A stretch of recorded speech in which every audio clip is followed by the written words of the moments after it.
यार हमने कैसा प्रधानमंत्री चुन लिया, अजीबोगरीब बात करता है। चिता जला दे अपनी अपने परिवार की, रोटी देने वाला नहीं है कोई माँ बाप को। हर उस एक युवा के आंखों के आंसू से पूछिए जो आज अपने माँ बाप को बूढ़ा होता हुआ देख रहा है और उनके लिए कुछ नहीं कर पा रहा। आज 25-26 साल का बालक जो 4 साल से तैयारी कर रहा है बाप के पैसे पे, आज जब वो उनको बूढ़ा होता हुआ देख रहा है तो उसकी आंखों में आंसू के सिवाय कुछ नहीं है। क्या उसकी तमन्ना नहीं थी कि वो अपने माँ बाप को कुछ सुख सुविधा दे सके? बताइए मोदी जी, आपसे पूछता है, युवा पूछता है, भारत नहीं पूछ रहा है। अर्नब नहीं हूं मैं, इनकी फैमिलियां नहीं है, इनका परिवार नहीं है, बट हार नहीं मानेंगे। मोदी जी ये देश आपका है तो ये हमारा भी है, हमने भी इस मिट्टी में जन्म लिया है, हम भी इस मिट्टी से प्यार करते हैं, हमारे अंदर भी देशभक्ति है, हम भी आपके उन फैसलों का समर्थन करते हैं जो आपने ठीक किए। बट जहां आप गलत है तो बोलेगी प्रजा। देख लीजिए क्या कहा था, चाहे अब्दुल कलाम साहब हो, किसी विद्यार्थी की सबसे महत्वपूर्ण जरूरी विशेषताओं में से एक है प्रश्न पूछना। प्रश्न पूछने में कोई संकोच नहीं है। अगर मैं गलत हूं तो कलाम साहब भी गलत थे और इनको गलत कहने वाला कोई पैदा नहीं हुआ। राष्ट्रीय युवा दिवस, स्वामी विवेकानंद जी ने भी कहा था, उठो जागो और तब तक मत रुको जब तक लक्ष्य की प्राप्ति ना हो जाए। तो रुकने वाले हम भी नहीं है। इतना भ्रष्टाचार है, इतना भ्रष्टाचार है जिसकी कोई सीमा नहीं है। अरे करो, लिमिट में करो, 10% 15% करो। तुम्हारे भी भतीजे फूफे चाचा के लड़के हैं, हम कह रहे हैं उनको भी नौकरी दो, बट बाकी तो कुछ फेयर करो हैं, या बाकी की पोस्टें। आपके पास और कामों के लिए पैसा था क्या? देश में कोई और काम नहीं हो रहा? आप चुनाव में लाखों करोड़ों रुपए खराब कर रहे हैं। दिल्ली में घुसते ही बोर्ड लगा रहता है, केजरीवाल 26,000 करोड़ का हिसाब दो। हजारों बोर्ड दिल्ली में लगे हुए हैं, इसमें पैसा नहीं लगता सरकार का। अबे केजरीवाल तुम्हारा कितना दूर का रिश्तेदार है, उसके घर जाके पूछ लो कि हिसाब दो 26,000 करोड़ का। इस बात को बोर्ड पे लिख के पूछने की जरूरत है? अजीब नौटंकी है तुम्हारी। दिल्ली के अंदर आप घुसेंगे, जब भी घुसेंगे तो हजारों बोर्ड लगे रहते हैं, केजरीवाल हिसाब दो। केजरीवाल तुम्हें हिसाब देगा कि रात को क्या कर रहा है, ये सब हिसाब तुमसे केजरीवाल मांगेगा। और मांगने तो फोन पे मांगो, तुम्हारे पास केजरीवाल का नंबर नहीं है। संसद में मांगो, विधानसभा के सत्र में मांगो। इन सब चीजों में, एमसीडी में पैसा लगाने के लिए तुम्हारे पास पैसा है, नौकरी देने के लिए पैसा नहीं है। हलवा समझ के रखा है दी गई।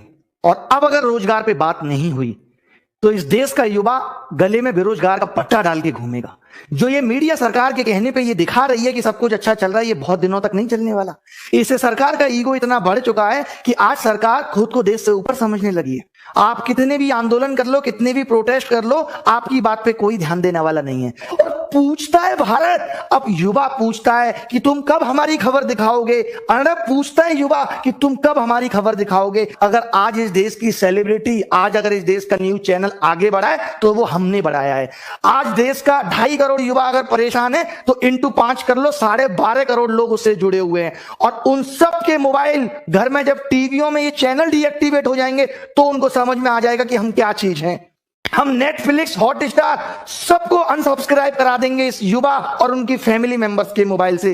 तब आपको हमारी ताकत के बारे में पता चलेगा। ये तो हमारी प्लानिंग का एक बहुत छोटा सा हिस्सा है। इसके बाद अभी क्या करेंगे आप सोच भी नहीं सकते। ये आंदोलन अभी इस बात पे है कि सरकार को बात करने के लिए विवश करना है कि रोजगार पे बात कब होगी। इस देश के अंदर शिक्षित होने के मायने खत्म हो गए। आप बताइए, बीटेक करके आदमी घूम रहा है, बीटेक के कोई मायने नहीं रहे, एमबीए करके बच्चा घूम रहा है। ये एसएससी या गवर्नमेंट जॉब में आपको मालूम है इतनी भीड़ क्यों आई? क्यों लोग सरकारी नौकरी के पीछे भाग रहे हैं? क्योंकि प्राइवेट में नौकरियां खत्म हो गई। और मोदी जी कहते हैं कि आप अपने मोहल्ले में नौकरी करो। आज जब मैंने ये वीडियो मोदी जी का देखा तो मुझे इतनी हंसी आई, मैं जरूर आपको ये सुनाना चाहूंगा। मेरा दिल है कि मैं ये वीडियो आपको सुनाऊं। आप देखें इस वीडियो को। ये हमारे मोदी जी और ये हमारे प्रधानमंत्री की कितनी बेहतरीन सोच है जिसकी कोई हद नहीं। आवाज सुन लीजिए, ये देखिए। छोटे कारखाने लगे, हर गांव गली मोहल्ले में रोजगार का अवसर पैदा हो और नौजवान अपने ही इलाके में रोजगार कमाए ताकि शाम को अपने माँ बाप के पास जाकर के बैठ सके, माँ बाप के साथ सुख दुख बांट सके, माँ बाप के साथ बैठ करके रूखी सूखी रोटी खा सके। ये हमें करना है। ये बताइए, ये मोदी जी को करना है कि माँ बाप के साथ बैठ के रूखी सूखी रोटी खा सके। एक बात बताओ, दिल्ली और गांव में क्या अंतर रह गया? अगर सब अपने घर के आसपास ही रोजगार करेंगे, क्या मायने हैं इस मतलब के? तब तो फिर सीमा पे भी कोई जवान नहीं जाएगा देश की सुरक्षा के लिए। तब मोदी जी अपना झोला लेके गुजरात से दिल्ली क्यों आ गए थे? ये भी माँ बाप की सेवा करते और वहीं रोटी खाते। आपके को मैं 2 ऑप्शन देता हूं कि अपने गांव के आसपास 8,000 की नौकरी करके रूखी सोखी खाना पसंद करोगे, 60,000 की नौकरी के लिए दिल्ली आओगे और 1 महीने में घर जाओगे और माँ बाप के लिए भी अच्छे वस्त्र लेके जाओगे। कौन सा ऑप्शन आप सुनोगे? कि अपने मोहल्ले में नौकरी ढूंढूं? क्या नौकरी ढूंढूं? मोहल्ले के सारे कुत्तों को पकड़ के और शहर छोड़ के आऊं? ये नौकरी ढूंढूं गांव में? बताइए क्या करूं? अजीब बात कर रहे हैं। प्राइवेट नौकरी खत्म हुई थी तो गवर्नमेंट जॉब में आए थे। बीटेक करके पता चला कोई 8,000 की नौकरी देने वाला नहीं है, क्योंकि देश में उतनी कंपनियां नहीं